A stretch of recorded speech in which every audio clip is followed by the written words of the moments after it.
This just in by Headline. Lucas Wright is the author of this article, Losing a Farm a Day. Oregon growers sound the alarm on a rural meltdown.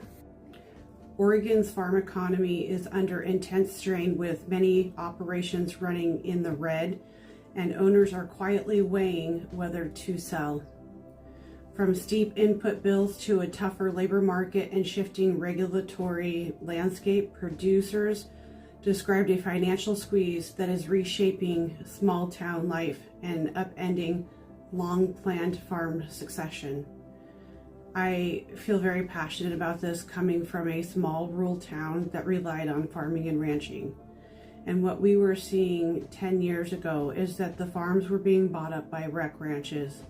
And now this, according to Austin McKillister, communications director for the Oregon Farm Bureau, says that roughly 69% of farmers are operating at net cash loss. Just the gravity of that. 69%.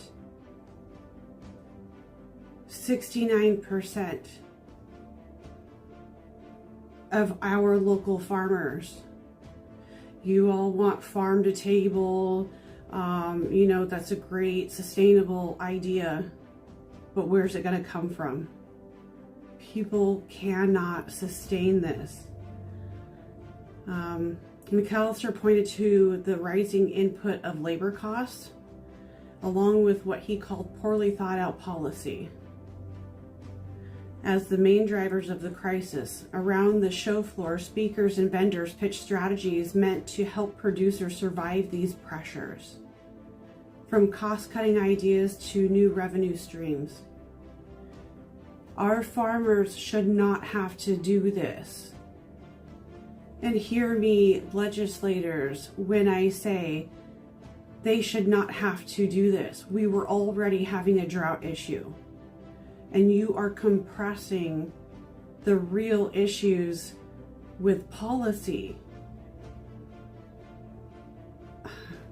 One of the most hotly debated policies in Oregon phased in overtime law for agricultural workers.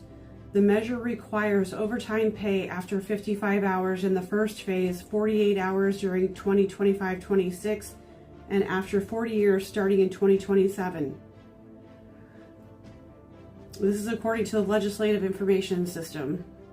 Growers at the show said the higher mandated labor costs, combined with tightly availability of H-2A workers, are making seasonal staffing both harder